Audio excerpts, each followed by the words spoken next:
नमस्कार साथियों, स्वागत है आप सबका माध्यम व्यूज में। शुरुआत करेंगे सुपरफास्ट खबरों का सिलसिला। मैं हूं रूपक शर्मा। खबरों की शुरुआत करते हैं प्रशासन और सरकार की घोर लापरवाही के साथ। जी हां, इस बार महात्मा गांधी अंग्रेजी माध्यम विद्यालय नयाबास में पूरे साल बच्चों को अंग्रेजी में ऑनलाइन पढ़ाई कराई, लेकिन प्रश्न पत्र हिंदी में दिया। ऐसे में स्कूली बच्चे इन प्रश्न पत्रों को हल करने में असमर्थ दिखाई दिए। एक अभिभावक ने बताया कि जब पढ़ाई इंग्लिश में कराई गई है तो इनका पेपर भी इंग्लिश में आना चाहिए था, लेकिन जब हिंदी में पेपर आए तो बच्चे पेपर नहीं दे पाए। शिकायत करने पहुंचे स्कूल प्रशासन ने यह कहकर पल्ला झाड़ लिया कि पूरे राजस्थान में एक साथ पेपर छपे हैं, इसलिए हिंदी में ही पेपर हल करने पड़ेंगे।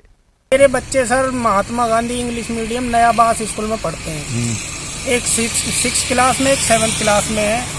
जिनकी इंग्लिश मीडियम में पढ़ाई होती है और उनके जो पेपर आए हैं यहाँ वो हिंदी में आए हैं सारे। उनको ना कोई इंग्लिश में ट्रांसलेट किया गया है। अब वो बच्चे मेरे से पूछा उन्होंने, पापा हमको इनका आंसर नहीं आते। तो आंसर मैंने अब उनको कैसे देखें कि क्वेश्चन हिंदी में सारे, ऑनलाइन जो पढ़ाई हुई थी वो सारी इंग्लिश में है और क्वेश्चन जो आए हैं पेपर के वो सारे हिंदी में आए हैं। और मैंने साहब स्टाफ से भी पूछा तो स्टाफ ने ये कहा कि सारे जो राजस्थान में हिंदी मीडियम की स्कूलें ज़्यादा हैं, इसलिए एक जैसे पेपर आ गए। मैंने कहा ऐसा तो नहीं होना चाहिए, जब फिर इंग्लिश स्कूल क्यों खोले हैं गवर्नमेंट ने? बिल्कुल। तो उसके लिए गवर्नमेंट से आगे यही है कि ऐसे फिर कौन बैठाएगा स्कूलों में बच्चों को? तो ये तो नुकसान हुआ ना बच्चों का। आप कैसे पढ़ें, वो बच्चे कैसे आंसर देंगे उन चीज़ों का? बिल्कुल। ये अनियमितता है सरकार की। कोरोना काल के बाद आयुर्वेदिक दवाओं पर लोगों का विश्वास तेजी से बढ़ा है और हैरानी की बात यह है कि आज भी ये विश्वास बरकरार है। डीआर डिस्ट्रीब्यूटर के मालिक के विनोद गोयल ने बताया कि कोरोना के बाद लोगों में आयुर्वेद के प्रति विश्वास जागा है। ऐसे में इम्यूनिटी सिस्टम को दुरुस्त करने वाली दवाइयां जैसे अश्वगंधा या गिलोय घनवटी जैसी दवाओं की सबसे अधिक डिमांड रहती है। आयुर्वेद का कोरोना के बाद बहुत लोगों में विश्वास हुआ है और लेके अश्वगंधा है, गिलोय है, त्रिकटु है और च्यवनप्राश जैसी चीज़ें हैं, इनकी डिमांड काफ़ी बढ़ी है जी और लोगों को काफ़ी विश्वास आने लगा है आयुर्वेद पर। तो एलोपैथिक दवाई के साथ लोग बाग ये सारे प्रोडक्ट लेते हैं यूज़ में? हाँ, ले सकते हैं, इसमें कोई वो नहीं, दिक्कत नहीं है। अच्छा हाँ, तो इनमें सबसे ज़्यादा जो डिमांडेड हैं वो कौन कौन से प्रोडक्ट हैं जो सबसे ज़्यादा आप? इम्यूनिटी बूस्टर वाले आइटम ज़्यादा चलते हैं सर। अच्छा, जैसे अश्वगंधा और गिलोय। अच्छा, ये रेगुलर चलते हैं। बिजली के बिलों में नगरीय विकास कर देने के बावजूद भी जनता रात के अंधेरे में सफर करने को मजबूर हो रही है। हर विद्युत बिल में रोड लाइट की सुविधा के नाम पर नगरीय विकास कर के नाम से 15 पैसे प्रति यूनिट बिल में लगाकर जनता से वसूला जा रहा है। उसके बावजूद शहर की रोड लाइटें नहीं जल रही है। विद्युत विभाग के सहायक अभियंता अकबर सिंह ने बताया कि यहां से पैसा सरकार को भेजा जाता है। रोड लाइट लगाने और उन्हें मेंटेन करने का काम नगर परिषद का है, वो इस बात पर ध्यान दें। विभाग के द्वारा लिया जा रहा है उपभोक्ताओं से, उसमें सबसे पहले तो ये है कि जो भी घरेलू कनेक्शन है उन पर 100 रीडिंग तक यूनिट्स जो आती हैं वहाँ तक कोई भी इस तरह का चार्ज वसूला नहीं जाता है और 100 रीडिंग से जिनका उपभोग ज़्यादा होता है उस पर ये कर लगता है। साथ में ही जो हमारे द्वारा इस तरह से मीटर लगाए गए हैं उनका जो चार्ज हम वसूलते हैं, जिसका पेमेंट जो है एक इस सेस के द्वारा, नगरीय कर के द्वारा वहाँ गवर्नमेंट लेवल पर इसका एडजस्टमेंट होता है। साथ में ही जितना पैसा हम उपभोक्ताओं से जो वसूला जाता है, एक सरकार लेवल पे जो है वहाँ पे इस तरह का पैसे का एडजस्टमेंट होता है। जो हमारे द्वारा बिजली दी जाती है उसका गवर्नमेंट हमको जो पेमेंट करती है और जो पैसा जो जाता है वो। अब समय हो चला एक छोटे से ब्रेक का। अलवर वासियों के दिल में अपनी अलग पहचान बना चुके त्रिहान ग्रुप खास आपके लिए लेकर आए हैं नगर विकास न्यास अलवर द्वारा अनुमोदित अलवर की बेहतरीन अफोर्डेबल आवासीय योजना, जिसमें आपके लिए उपलब्ध है सुरक्षित जीवन शैली, वो भी सिर्फ नाम मात्र की कीमतों में। कोई भी मन बनाने से पहले साइट विजिट जरूर करें, क्योंकि फ्लैट की कीमत है सिर्फ 5,15,000 रुपए से शुरू।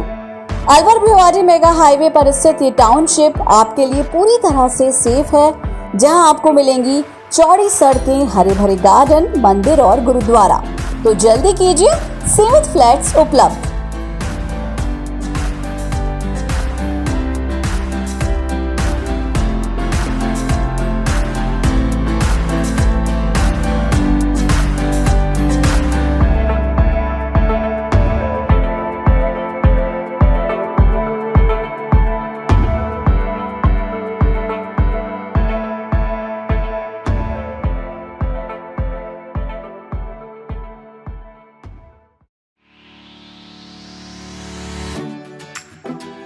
लॉकडाउन का असर लगभग हर बिजनेस पर हुआ है, कहीं पॉजिटिव तो कहीं नेगेटिव। इसीलिए पूरी तैयारी करनी होगी।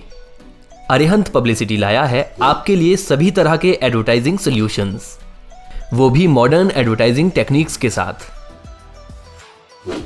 जो आपको प्रोवाइड करता है outdoor advertising, digital advertising, consultancy, events, PR यानी पब्लिक रिलेशंस।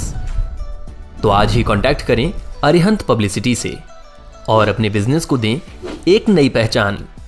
अरिहंत पब्लिसिटी, आपके बिजनेस की फाइनल डेस्टिनेशन।